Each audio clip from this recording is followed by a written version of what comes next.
Thanks very much. We're going to have a Q&A in a few moments. I understand there's a Canadian supervillain rapper with an inner Eric Satie who's going to join us in a minute, and an innocent music journalist who turned into a film director. If we all watch the door intently, they may come in.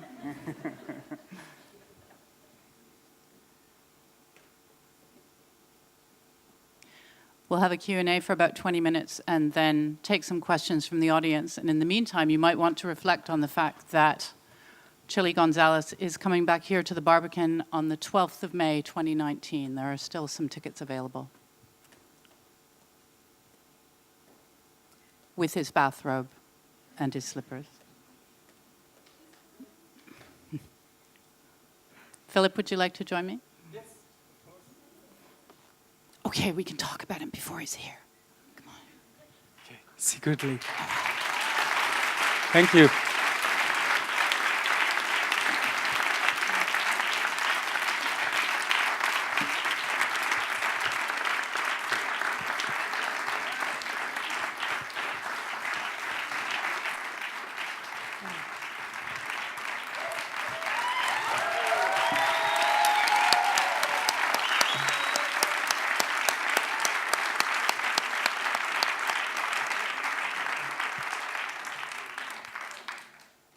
Now, you've told us in the film it's a bit of a pain hanging out with journalists, but it seems like you did a bit of a time hanging out with this journalist, and a film came out of it. Well, I just think I should clarify. Hold on a second.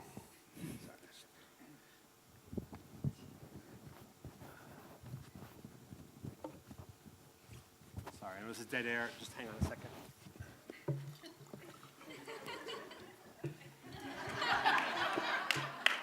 I told you to put those on earlier. Okay, what I want to do is clarify that I'm speaking about, the relative quality of journalism. There are good musicians and unprofessional musicians. There are good journalists and unprofessional ones. I have nothing against journalists. I think it's a really hard job, and the people who do it well and are well researched, it's a joy. That's why I'm here. I'm in a mood of joy to answer questions from people in the audience and from you. It all depends how you do now. Okay, well, I've got my Sharpie, and Philip. So, you met this young man. Yes. You interviewed him, and then somehow a film came out of it. What happened? Well, I had the pleasure to interview Gonzo. I'm actually a music journalist, and as I think someone really smart said once that every music journalist is a frustrated musician. In my case, it's totally true, and I think everyone who says something different is lying. So I think that's very true. And so when we met, I didn't have the time that I had expected to have for the interview. I thought I would have 30 minutes, but then the guy who was before me, he just overdid his time completely. So we only had 10 minutes, and then I just started chatting with Gonzo, and we found out that we have some mutual acquaintances. And we talked a lot about Canada and about cultural differences between North America and Europe and all kinds of stuff. And I didn't even ask him about his reintroduction etude book that he published at the time. And at the end of the interview, I was so fascinated by the facets that I hadn't known about him, because I was not an expert. I had done a bit of research, but I was not a Gonzo expert when I did the interview. And then I just suddenly thought, this is the guy I want to make a music documentary about. I always dreamed of making a music documentary, and I asked you very directly and spontaneously, can I make a film about you? And right then? Yes, and in my memory, you said yes immediately, but it wasn't the case, right? Like for you were just saying, why not, right? I think I actually said, why not? I think you said, go ahead, in my mind. Okay. You never know when a lot of people say a lot of things, me included. I've talked about projects that never come to light just because you're in a moment and you say, oh, it'd be cool if we did this. And it just takes a while before you really know you're doing something. Most of my collaborations have been like that, slow moving. I did an album with Jarvis, London Zone, and we met in Paris, and we just sort of started to hang out. Never really made a real decision. We just started happening, and that's sort of what we did too. He just showed up before he had a producer.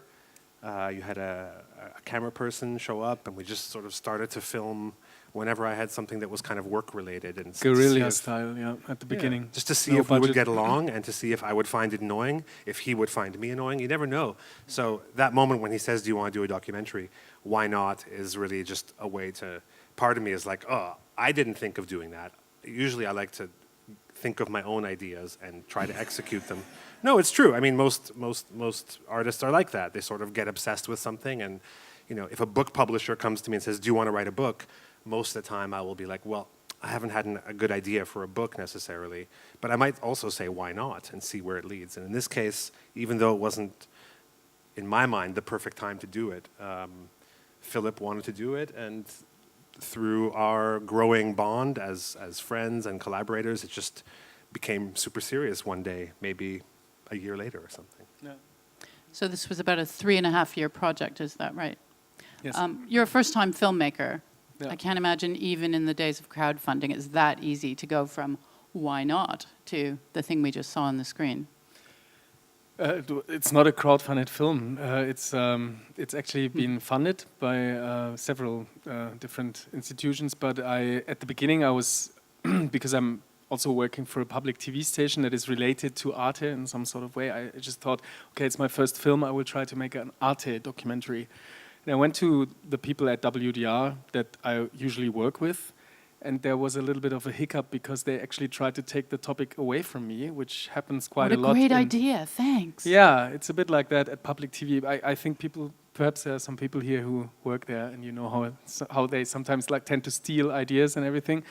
And it was quite a fight to, and I'm actually really glad that Gonzo was loyal to me because they promised you all kinds of stuff, what they would do with you if you did it with them. But you said, why can't that guy do it who's totally unknown? And I'm really grateful for. That's right. I tried to have it both ways. I thought, let's take advantage of the interest coming from this public station, but saying, oh, I already have a working bond with this guy. He should really do it. And by the way, he's actually working here doing some editing and voiceovers and other kinds of production jobs there. Why couldn't it be him? And they're like, no, he's not ready to make a film yet. And I didn't like hearing that. I thought that was very dismissive. And they also just wanted to only have I think 13 shooting days, and then the whole movie is supposed to come out of that. And they didn't want to take advantage of my archive. And I wanted that if there's going to be a document that sort of tells the story of what I did till now, of course, I've been telling that story with all the stuff that some of which you might think was shot for the movie, but most of which is actually stuff from my own music videos or a lot of failed different pilots and things that I started. Like, for example, when I'm with the guitar player saying, fly, Falcon, fly, that's a series, a web series called Super Producer. So that's not a Chili Gonzales video or anything. There's about 4 episodes online. You can go on YouTube. It's a treasure, yeah. And You can watch find it Super on- Producer. And it's me sort of living out a sort of nightmare vision of what I witnessed being in the studio and seeing how these macho producers act with other artists, and it really disgusted me. I don't like the studio environment at all. So that was my comment on sort of showing that in that studio culture, maybe as most music journalists are maybe frustrated musicians, so is the same for many producers. They're actually secretly jealous of the artists, and I wanted to play with that and play a role where I'm basically the worst producer of all time, called Super Producer. And that sort of dovetails with a moment in the interview where I didn't realize, I was asked by Sibylle Berg, who's a wonderful Swiss-German writer, novelist, and TV personality who is just wonderful. And at some point she's talking about, and that it must have been nice when you could boss the other musicians around. And I say, yeah, it was nice to be like a kind of dictator of my own little group of friends, even though they, and then he finds the connection between that and something that I put into the Super Producer series, and all of a sudden, it's like that comes alive, and you see me as that dictator that I must have been when I was 13 years old. And that's why I think there's moments that work in this film. It's because Philip found these connections that even I didn't see between just a random interview answer, and then all of a sudden there's the perfect illustration from my own archive that I didn't even realize was the best example. Not only me, also the editors, I have to say. I had fantastic editors. I understand you got some archive footage from other sources as well. You were telling me earlier about peaches and underwear. Well, right at the beginning, Gonzo was telling me, hey, you can have my archive. And I went to Paris with a producer, together with a producer, and we went to your label, and we got 2 moving boxes full of different sorts of DV cam, beta cam, all these old formats from the 90s and early 2000s. And even though it's a very vast archive, and it's really, I found a lot of really good stuff in there, as you saw, like, for example, the super producer and all this kind of stuff. On many of these cassettes, there was just written like Gonzales and no year and no, you know, I actually had to do some, so sometimes we did it like, I took a screenshot and I sent it to you on WhatsApp asking like, do you remember when that was and where that was? And you were really helpful in guiding me around. But I didn't really have the early footage from Berlin or even from Son, from the first band you had in Canada. And I kept looking and looking, and you gave me finally the connection to the Son guy, the drummer, where I got that. But the Berlin stuff I still hadn't found really. So and then when I interviewed Peaches, which was at the end of the shooting period actually, she said, hey, you want to see my archive?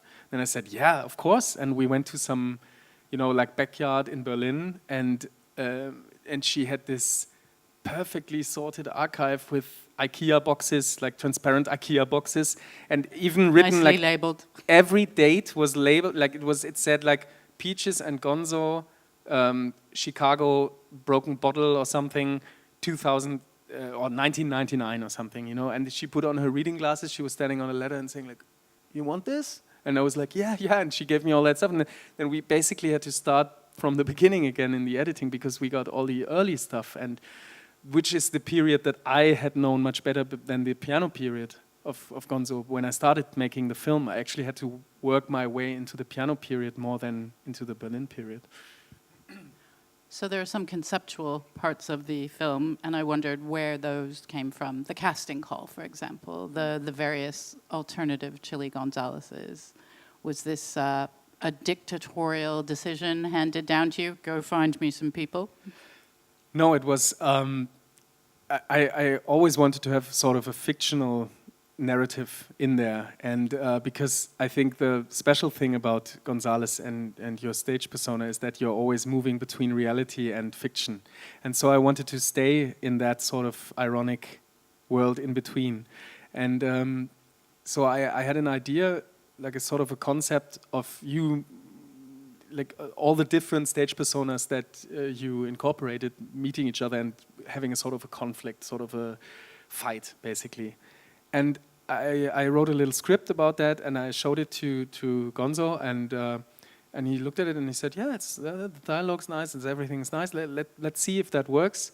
And then after about 4 weeks, you called me and you said, "I don't think it's really working. I think because there's a logical problem there, because it's not that these different stage personas are in a conflict, but it's more like Russian dolls. It's all, you know, the pink suit guy is still in me, you know, all these, it's not a conflict between these stage personas. It's all part of my actual new stage persona."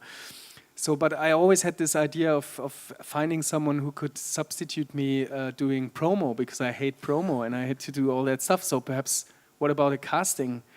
And if we find 5 people, that's fine, you know. And then we did a casting call through the production company, and we got 136 videos from desperate actors from all over the place, and aspiring actors. And many of whom just didn't even know Chili Gonzales at all. Exactly. They were just looking for a job. And that was even more interesting, that that they would often show up and you would see they just crammed for 3 or 4 days. They just tried to watch, they just went down like a Chili Gonzales wormhole on YouTube for 3 days. And we're like, okay, it was very interesting to see what they got. They're like, okay, so he wears a bathrobe.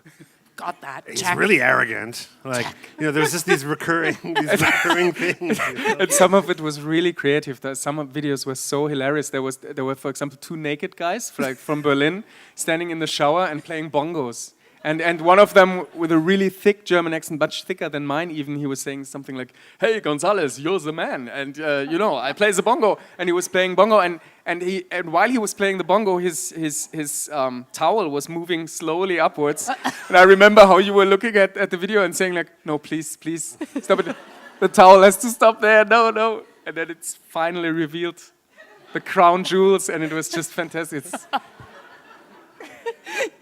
And those were not even in the film. I mean, then you see how good the stuff was. Well, and we like the idea that Chili Gonzales' doppelganger doesn't necessarily have to look like me. It doesn't have to be like a tall, heavy-set guy with East European features or whatever, you know. And that's why we kind of enjoyed our Brazilian candidate, who you see briefly as well, who were sort of misdirecting, maybe saying, "Oh, you probably think it's going to be this guy because he kind of lumbers like me," and he's the one who did the. It's in the film, right, where you see him like making his coffee and milk, listening to Night Moves, and he somehow captures some essence of me that we thought, okay. But then we sort of wanted to trick everyone and go, no, actually, Chili Gonzales will be a 23-year-old Bavarian rapping girl. 19 at the time. Even. 19 at the time, yeah. When you look back at your messy, sweaty Berlin days with Peaches dancing around on top of something, how do you feel looking at those kind of baby pictures? It looked like a lot of fun. Yeah, it looks great to me. I mean, it looks like it was a really special time, and Peaches was really a mentor to me as far as letting go. And, you know, I fundamentally am a pretty conservative musician. You see some of that when you see me struggling to sight read at the end of the movie. And I wanted people to at least understand that there's, you know, I didn't want to show much of my personal life, but there is a more studious, I would say, respectful version of me that people don't often see if they only come see me in concert. It's a different context. But of course, to show myself still in the study of music and musical self-care and musical self-betterment was important. But just imagine that person, you know, falling under the influence of someone like Peaches. It was very seductive because she just showed me that if you let go, you're actually you're immune from the fear of what might happen, the fear of humiliation, which is sort of a stand-in for the fear of the predator. That's why you get adrenaline to get on stage, is because it's sort of a recreation of what it felt like to be hunted by a panther in the savannah or something. In this case, the audience is sort of a panther that you might be humiliated in front of. And Peaches just set me free from all of that, and I owe her such a big debt for that. And of course, the movie owes her a big debt for her archive that documents that period. And so I look back and I think there is an apt pupil and a performance master, Peaches, and we each brought something to the other. So that's what I see. I see a warm and fuzzy feeling developing between two people who are just learning so much from each other at the same time. Do you ever worry that you'll get the Woody Allen reaction? We liked your earlier, funnier musical performances. Did you ever think, oh, you know, when I do this piano stuff in concert halls in Europe, I should still put some jokes in, maybe wear slippers? Or is it a completely different audience? I wonder when I see you performing at Versailles in the library or at Montreux, those audiences look slightly different to the ones in the Berlin clubs who were avid, just you know, slightly different demographic. I just played at Rough Trade East at 7 p.m. tonight. And I looked out and I was like, oh, wow, it's really such a different audience when I play in the store versus when I play at, you know, Cadogan Hall or someplace like that. But I like it all. I like it all. I want my music to be as inclusive as possible, but I also still have an attraction towards some subversion. And the thing is to play in Cadogan Hall and to then let my personality out in a place like that, it actually starts to feel subversive again, whereas to do it in a club was in a way expected. So I see it as there's more potential for subversion the more high up on the food chain I get, especially vis-a-vis the kind of venues I play, where normally there's only orchestras playing and they let a very few people. You know, I'm going to play at the Barbican again May 12th, I believe, and they've been very supportive over the years. We did the Room 29 show in the theater with Jarvis Cocker. Anyone see Room 29? Yeah. Wow. How about a round of applause for Room 29?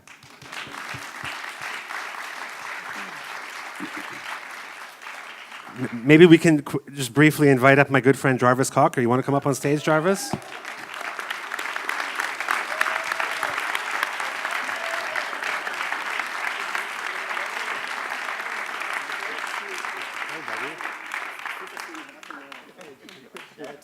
So I just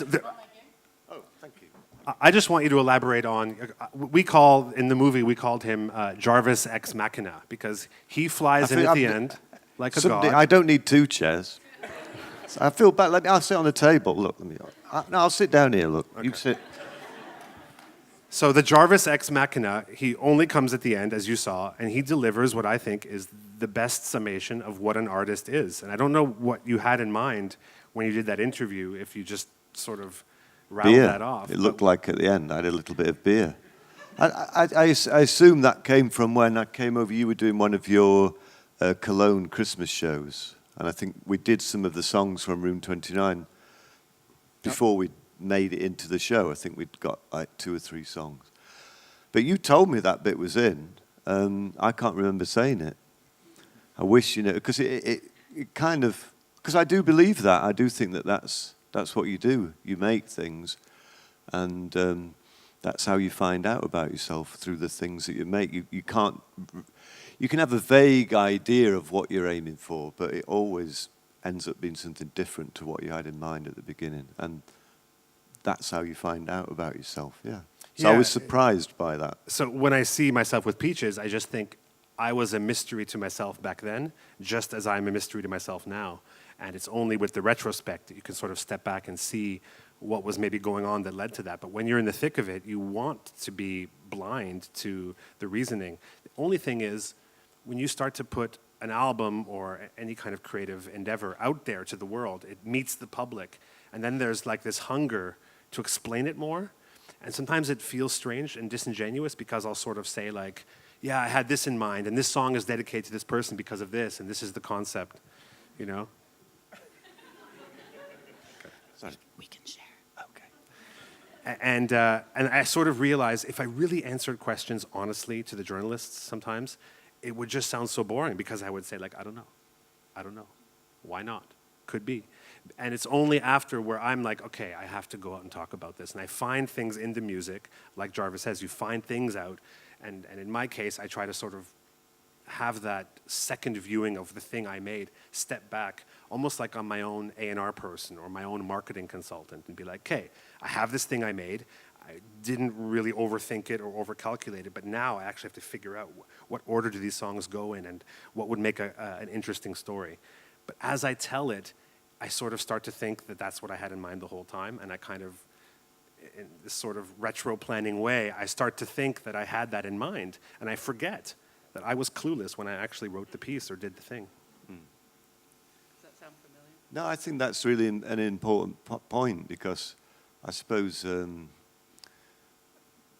if you knew what you were going to do, there'd be no point in doing it. Because if you already had the answer, then why ask the question? Yeah, Why I didn't thought you it say was- that in the movie? Come on, that's so good. Well, I think it's just fantastic what he says at the end, what you say at the end of the film, and it's been such a funny moment, because people at festivals always ask me, why did you interview Jarvis Cocker on a toilet? But it's not a toilet; it's the backstage room of a theater in Hamburg, and the two of them were performing Room 29. It was, I think, like sort of a showcase. Yeah. And we did the interview, and it was a backstage room full of mirrors. It was all around, mirrors all around, and the cameraman said, "I'm shooting us all the time, so the only place where I can shoot Jarvis without seeing you is when you sit on my lap, and we have to go in that corner, and we have to shoot this way." And this is perhaps why you don't remember saying that, because you were talking to me, and I remember how you looked at me thinking like this. I thought you think I'm a complete dick, because I had to sit on the cameraman's lap like this, and I kept sliding down his leg, because he had his leg like this. And I kept sliding down, and I was sweating, and I kept asking you questions, and then I thought, this is terrible. And it was like 20 minutes or something, but I remember how you said that sentence, and it just kills it at the end of the film. And so I'm really sorry because we did like 2 quite long interviews, and then it's just one sentence, but it's just a sentence that really gives the whole thing, I don't know, it wraps it up, I think. And thank you again, like public. I've got a question about the Conservatory. Am I pronouncing it correctly? That's right, yes. Have you got any plans to bring it back to the we're going to UK? have a second Conservatory next October, and the first one, it's a music workshop about performance and audience psychology and a lot of the things that I was talking about from the Peaches era, but everything I've learned since then as well. I feel like performance is what music was for centuries. Then there was this sort of aberration of recording in the early 20th century, and there kind of became this strange idea that there was a permanent record of a performance of a song. which kind of goes against what music was for so long. And now, of course, the recorded music sphere is kind of imploding or evolving or melting away in some way. And performance is what now has become the most important, even in a pragmatic career kind of sense. So by teaching performance to young musicians in their 20s, what I can do is get them spiritually closer to what music was and has been, but also give them a really pragmatic tool so they can make a living as musicians. How can people find out more about it? Just go online and Google Conservatory. It's like Conservatory with Gons at the beginning. Are you going to rope any friends in? Well, Jarvis was a guest teacher at the first Conservatory and did a wonderful lecture about creativity and lyric writing and wrote a song using lyrics that he had mined from the students. So he sort of prompted them with questions like, what was the name of your childhood crush? You never heard my imitation before, did you? I'm not from Birmingham. That's okay. You speak German with a French accent, I've heard. So. Please tell her how you decided consciously for your French accent in German. Well, because the first sentence I learned, no, this is a boring story. We can move on. I think we have a few minutes for questions from the audience. For any of the gentlemen on stage. There may be a microphone sailing over to you. You've obviously worked in so many different genres of music and, entertainment and all of these different things.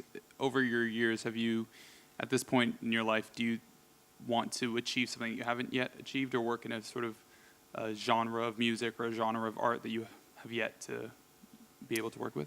Well, I think the Conservatory actually has taken the place of my latest obsession. I think, you know what Pilates is? Yeah, most people do, obviously. I'm really fascinated by that Pilates was created by one gentleman, Joseph Pilates, through the 40s, 50s, and 60s. And now it's like this open source thing where you can study to become a Pilates teacher, but you don't have to apply to Mr. Pilates or his estate to get approved, and you don't have to pay him royalties when you teach Pilates. It's just a wonderful way for certain people to get physical self-care. And I feel like if the Conservatory one day could be helpful to people who want to perform and learn the lesson I learned with Peaches and all that, learn that lesson about letting go, but in a very precise way where I design actual activities that will show people. I basically just want to retro-engineer everything I learned into a method that would be reliable for even amateur musicians. And perhaps one day there will be Conservatory trainers and teachers around the world who, well after I'm dead, who can teach this method. So that's the latest megalomaniacal idea, is that after I'm gone, my influence will be forming a new generation of musicians. But I think I can do it. One more? Hand up there. Hi, my question's for Philip. What is your relationship to Chili Gonzales? It's a good one. Says the puppet master. Ask him if he's trying to burst the illusion. Go. Sorry, I'm so slow. Should I answer seriously? So I cannot go into a rant like you do, so I answer. Well, it's interesting that you ask that because I from the beginning I decided to make a film about Chili Gonzales instead of making a film about Jason Beck. So when I asked you about if I could make a film about you, and you said the precondition is that, or the prerequisite, is that the correct word? Prerequisite is that you don't film me in private situations. I was shocked at first, but then I thought, if I make a film about Chili Gonzales anyway, I don't need to see Jason Beck at home, And so, but it was still quite a challenge to make a documentary about an artist not being able to see the man behind it, but just hint at the man behind it, which is the aim of. I hope I somehow managed to do that still, but and I remember that I kept asking you at one point. I asked like, and why do you actually not want me to film you in private situations? And then you said, if I may quote you, you said like, who wants to see me watching Netflix and eating takeaway pizza or something? And you're actually right. Like that moment I realized it's totally true. One more question. The lady in red.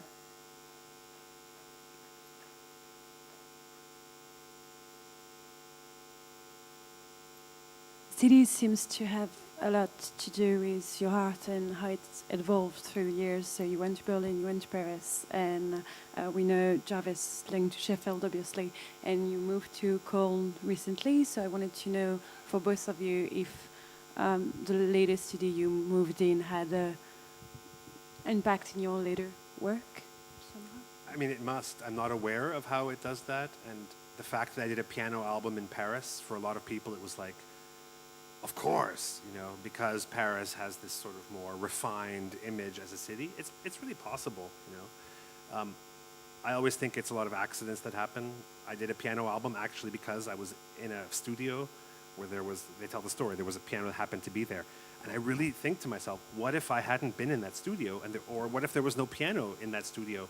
I might never have made Solo Piano 1, or maybe would have eventually done it 10 years later or something, but it's more millions of factors based on your mood, based on the people you meet especially, that give you a new direction. I didn't want to do chamber music until I met the Kaiser Quartet. I didn't want to do a song cycle about a hotel room until Jarvis had the idea and invited me to do it with him. So you just sort of try to stay open and not, as he said, you don't think about, I know what I'm going to do next. You have to stay very spontaneous because the next great idea might just be there. And if you're too focused on what you think you're going to do next, you might miss the chance to find that special idea. And so, yeah, where you live certainly has a huge effect on that, I would say.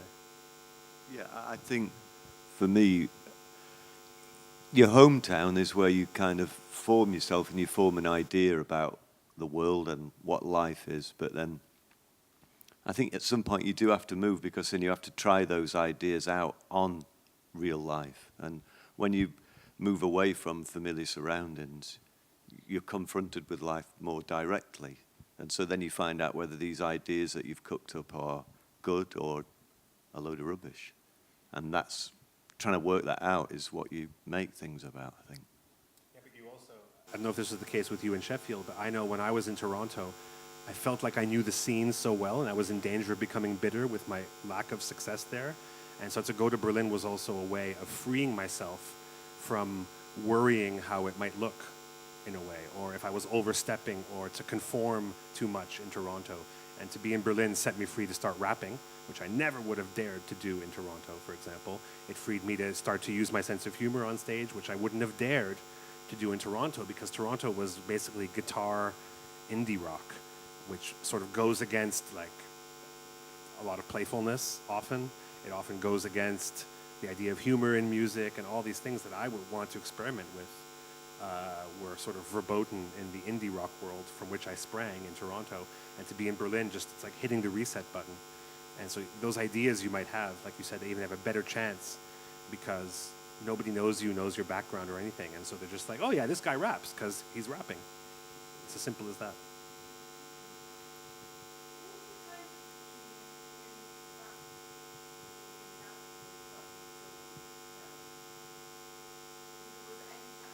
Yeah, there was.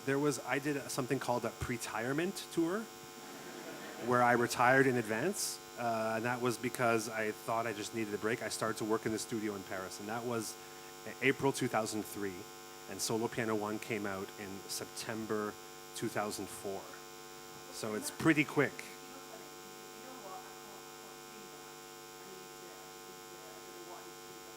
Again, it's not as conscious as that. I just was drawn to the piano, and I thought, oh wow, this music played alone on the piano has a certain power. And I started to test it out on some friends, and they were like, oh, that's an amazing next step for you, and very unexpected, you know. But I'm not. It's just, it gets validated by a group of friends because I was so unsure actually. I thought, is this even? Am I crazy to think this could? But it wasn't because I hated what I was doing before. I just found something new and exciting. I have no regrets, actually. Even the stuff that failed, there's a story we didn't manage to tell in the movie about an album I did in 2008, which actually never came out in the UK. It's called Soft Power, and it's a album. Do you know what yacht rock is in the UK? Yes. Okay, this is essentially my version of yacht rock, and there's always been a little bit of a yacht rock cheesy thing in what I do, and a little bit the TV jingle styles, harmonies that I use. That is not that surprising if you were to hear Soft Power, which I guess is available to stream nowadays, but it's a bit of a lost album. It didn't do very well, I didn't really, I didn't believe in it, and I would kind of self-sabotage the promotion of it, and the whole thing didn't work. But best learning experience for sure, and it also led me to create my own label for myself, which I've now been doing since 2009. Soft Power was with a major label in France, and it was such a disaster that finally motivated me to take full control of my career. So every failure just leads you to a better decision later. Thank you. They're going to sling us out now. Grab your slippers. Let's go.